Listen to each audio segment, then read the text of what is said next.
Bapak, Ibu, Saudara yang terkasih di dalam Tuhan Yesus Kristus, Salam, salam bahagia. Siapapun Bapak, Ibu, Saudara, dan saya, apakah saat ini hidup Bapak, Ibu, Saudara, dan saya sudah hidup dalam perkenan Tuhan, sudah taat dan setia hidup dalam jalan Tuhan, atau Bapak, Ibu, Saudara, dan saya masih hidupnya setengah-setengah, masih suam-suam kuku, atau bahkan mungkin Bapak, Ibu, Saudara, dan saya ada yang merasa hidupnya dalam kemunafikan.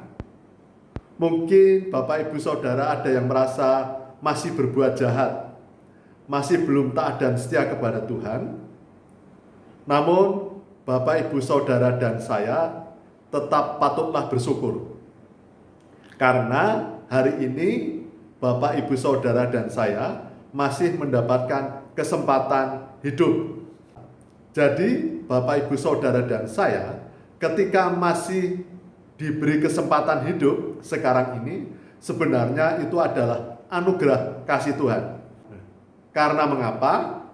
Karena kematian itu bisa datang kapan saja, bagaikan kilat, bagaikan pencuri yang kita tidak tahu, tidak sadar, tiba-tiba kita bisa dipanggil Tuhan. Dan ketika kita sudah dipanggil Tuhan, maka kita sudah tidak mendapatkan kesempatan, tinggal menanti di akhir zaman nanti, di zaman akhir nanti, Tuhan akan memisahkan siapa yang hidup dalam perkenan Tuhan dan siapa yang tidak hidup dalam perkenan Tuhan. Mengapa saya sampaikan bahwa ketika kita masih mendapatkan kesempatan kehidupan, itu adalah anugerah kasih Tuhan. Karena ketika kita masih hidup, berarti Tuhan masih menyayangi kita, agar kesempatan kehidupan ini kita gunakan untuk hidup dalam pertobatan, untuk hidup dalam jalan Tuhan, untuk taat dan setia kepada Tuhan, untuk hidup kudus di dalam Tuhan, sehingga ketika kita dipanggil Tuhan, kita sungguh-sungguh sudah siap dan mendapat perkenan Tuhan.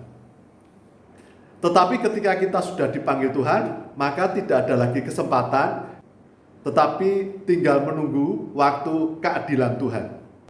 Dan itu sudah diceritakan di dalam kisah tentang orang kaya dan Lazarus. Orang kaya sungguh-sungguh menyesal, ingin kembali untuk bisa hidup dalam Tuhan, tapi sudah tidak ada kesempatan lagi.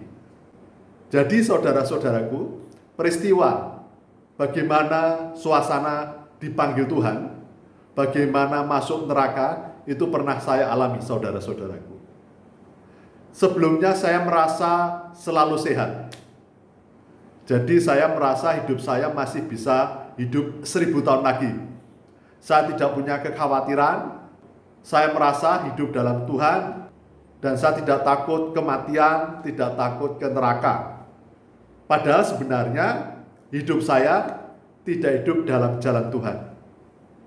Hidup saya, jikalau saya mati, pasti masuk neraka. Tetapi saya menjadi orang yang tegar tengkuk, yang kemudian saya merasa aman-aman saja. Kemudian tiba-tiba di dalam kondisi saya merasa sehat, di dalam perut saya, di dalam saluran pencernaan saya, ada tumor yang hampir ganas, dan itu harus dipotong 1 meter. Dan kemudian 40 hari kemudian saya mengalami serangan jantung. Dan sudah beberapa kali saya mengalami serangan jantung, dan oleh dokter saya seharusnya sudah dipanggil Tuhan. Dan kemudian ketika pasca operasi saluran pencernaan saya demam panas yang mengkhawatirkan. Saya selalu dimonitor oleh dokter karena berbahaya ketika pasca operasi demam panas juga bisa dipanggil Tuhan.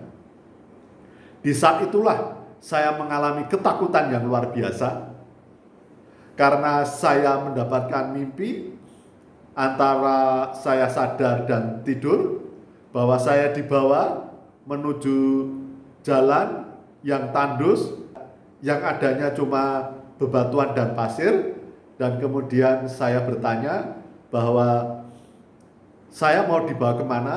Saya mau dibawa ke neraka. Kemudian saya bertanya, mengapa saya dibawa ke neraka? Karena walaupun saya orang Kristen, hidup dalam pelayanan, tetapi saya menjadi batu sandungan. Saya orang munafik, maka layak dimasukkan ke neraka. Disitulah saya begitu sangat takutnya. Ketika hampir masuk neraka, kemudian saya berteriak kepada Tuhan. Saya berseru kepada Tuhan. Tuhan, beri kesempatan saya hidup. Saya ingin bertobat, minta ampun, dan ingin hidup dalam jalan Tuhan.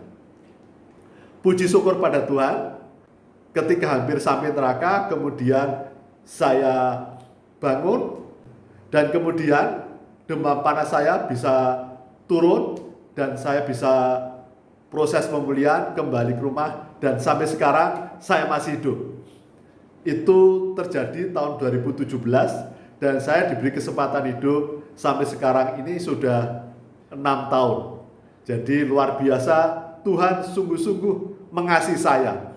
Bukan saya yang mencari, karena saya sungguh-sungguh berdosa dan hampir mati dan hampir masuk neraka.